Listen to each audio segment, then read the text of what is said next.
In Afghanistan and Pakistan. And now what is really being said is two of its soldiers were killed after the Afghan Taliban launched that operation against military positions along the shared border. This took place late on Thursday, early Friday morning. 3 more soldiers have been injured when Pakistani forces returned what Information Minister has described as the unprovoked firing that has taken place. Both sides say that they inflict heavy casualties during the clashes, and that is the claim that is being made by Afghanistan, being refuted by Pakistan and vice versa. Residents in Pakistan's border have said that they heard explosions and were advised to move to safer locations. The Afghan Taliban has said that the large-scale operation, this is the operation that was carried out in response to strikes earlier in the week, that it claimed killed at least 18 people. Islamabad said that those strikes targeted suspected military camps and hideouts. Now, tensions between Pakistan and Afghanistan have fled into one of the most serious confrontations in recent years, with Islamabad announcing the launch of Operation Ghazab Lil Haq in response to what it described as aggression from Afghan Taliban sources. These are the forces along the Durand border. پاکستاني ځواکونو له لورې په ننګرهار او پکتیا ولایتونو کې د هوایي بریدونو د غچ اخیستنې په موخه باندې همدا شیبه د جمعې شپه 8 بجې دي په شرقي زون کې د 201 خالد بن ولید رضی الله تعالی عنه قل اردو سرحدي او پیاده ځواکونو له طرف نه په ننګرهار او کونړ ولایتونو کې فردي کرښې ته څیرمه د پاکستاني ملیشو په پوستو باندې درنه غزا پیل شوه. My colleague Gauri Dwivedi with us in order to get us the details. Gauri, retaliation after retaliation. It was first Pakistan followed by Afghanistan. Now Pakistan saying that it is retaliating. Take us through what's really happening on the ground. The tensions that have literally peaked between the two countries, and that ceasefire deal completely, which was mediated by Kabul, has totally, gone out of the window. Indeed, Divya, this is the big story that we are putting out right now for our viewers. As we speak, the Durand line, the long 2,600-kilometer plus line between Pakistan and Afghanistan, which Afghanistan, by the way, has never ever accepted. It is now very, very hot, so to say. Both sides have exchanged heavy fire. Both sides are now claiming heavy casualties. And as we stand right now, the ceasefire that was, thrashed out, mediated, is now pretty much non-existent. More importantly, there is actually very heavy set of casualties. Both sides are in fact claiming. As far as reasons are concerned, there are essentially two main reasons for it. Pakistan blames Afghanistan for TTP terrorists on its soil, and this Pakistan is saying is an attempt to push back on that. There is also a large number of Afghan refugees in Pakistan. Earlier, they were harbored there, they were given asylum, they were given protection, but now that policy, that entire state outlook has completely changed. In the wake of that, the Afghan refugees are also being pushed out. Add to it, now there is a certain sentiment within the Pakistani government which says that, look, now Afghanistan and India have established a good diplomatic line, so to say. We also had the Afghan minister in India a couple of months back. Trade minister had come, foreign minister had come. So the Pakistani government has felt that, we are being completely cornered because Afghanistan and India have re-established their diplomatic ties. And this is their way of, making Afghanistan, quote unquote, feel that, how is it that it's possible? Essentially, there are these 2 or 3 main reasons why we are seeing these escalation and these massive violence erupting. What it looks like is that as things stand right now, this violence, this escalation of hostilities may continue simply because of the completely divergent views that both sides stand on. Because, remember, as I said, Pakistan is blaming Afghanistan completely for the TTP terrorists and saying that Afghanistan government is the one responsible for massive violence that Pakistan has seen. So as things stand, as I've been saying, violence that has erupted is unlikely to immediately die down. Will take a lot of international diplomacy to really make things under control. Right, far from normalization, but the escalation that has peaked. We also have Majid Karar, a political analyst, joining us from Toronto. Thank you so much for speaking with us here on NDTV. If you could really break it down for us, the claims that are being made by both sides. The claims from Pakistan cannot provide a justification for the aggression that they are having, killing innocents in the holy month of Ramadan.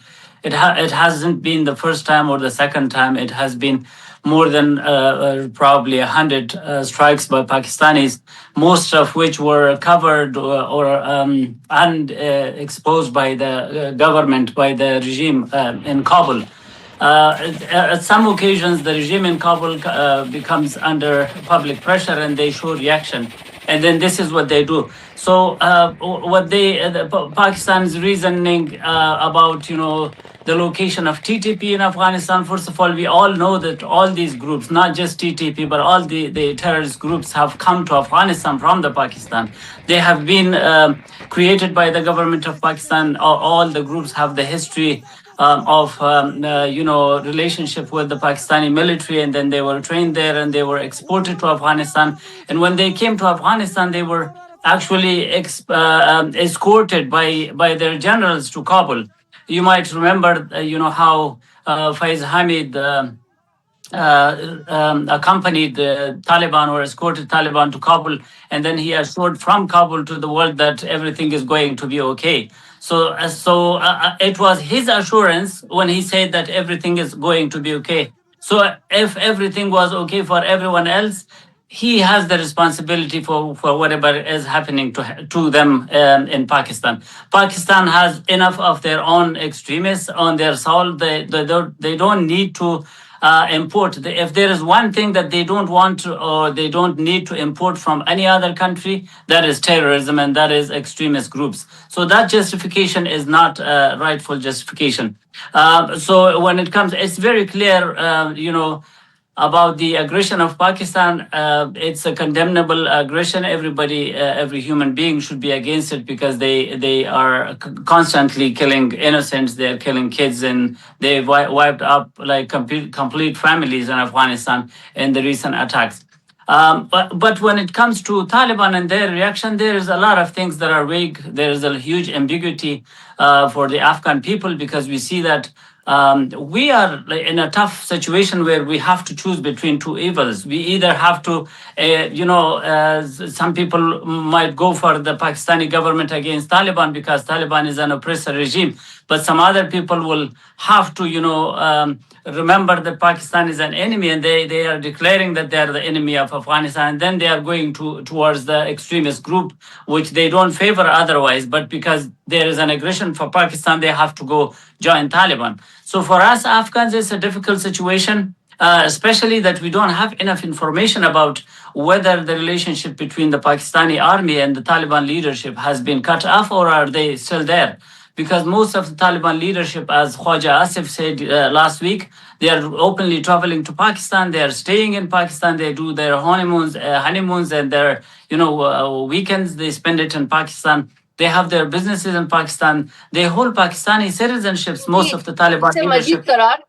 You are right about the fact that sponsoring, harboring terrorism is a state policy when it comes to Pakistan. This is Gauri Dwivedi. My question to you, sir, is that as things stand right now, there is massive escalation of hostilities. There is no ceasefire right now that is in existence whatsoever. You also have Afghanistan government coming out on record and saying it's an all-out war. That's statements that are coming in from both sides essentially. And in this situation, in this extremely volatile situation, we're going to come to the India impact in just a bit because this is our neighborhood. This kind of volatility will impact the entire region. But before I come to the India impact, I want to understand from you, where do you see the next 24 to 48 hours? Because in a complete war-like situation, your only visibility is just 24 to 48 hours, nothing beyond that. And at this stage, the claims that have been made both by Pakistan and Afghanistan are about heavy casualties, massive amount of ammunition being used, tens of depots actually being destroyed, and then also border posts actually being seized. In fact, Afghanistan's claim is that 19 border posts of Pakistan it has been able to seize. Your thoughts on what really is the situation on ground? I think that no side is in favor of prolonged war. Pakistan needed to Taliban needed to do some retaliation for the sake of face saving, and I think they did that. And Sorry. So they did that. They did save their face somehow, and I don't think there is a tendency. But sometimes, as as according to like the history of wars, sometimes wars become out of control automatically, and then you're not able to control it. And that situation is possible and it's possible because Afghanistan doesn't have enough diplomatic ties with the world. The Taliban regime lack that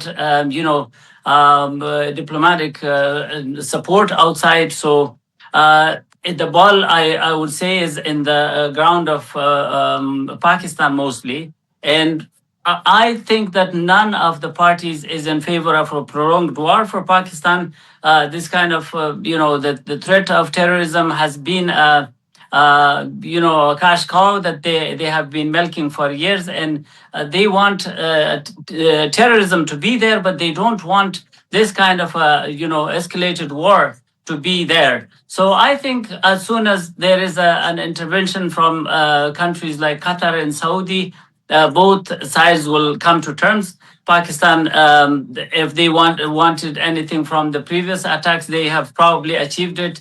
And Taliban also were able to do something to convince the Afghan public that they are doing at least something, because they stayed silent for at least 2 months after like 7 attacks from Pakistan's only in the past 2 months. So I think both sides are better off if they quit. And I think if there is any mediation from any party, both sides will be inclined to quit and to slow down the situation. Right. Thank you so much for speaking this here on NDTV. Thank you so much, Gauri, as well. We are going to keep tracking this story with their conflicting numbers that are emerging as far as casualties on both sides are concerned. We're going to be tracking the very latest that's going on as far as this offensive is concerned. The two sides reportedly widely differing as far as their casualty figures, with Pakistan claiming that its military has killed 133 Afghan Taliban fighters, injuring at least hundreds of others, and the multiple Afghan military posts and equipments that have been destroyed. Afghanistan, however, has said only 8 of its soldiers had been killed and 11 have been injured.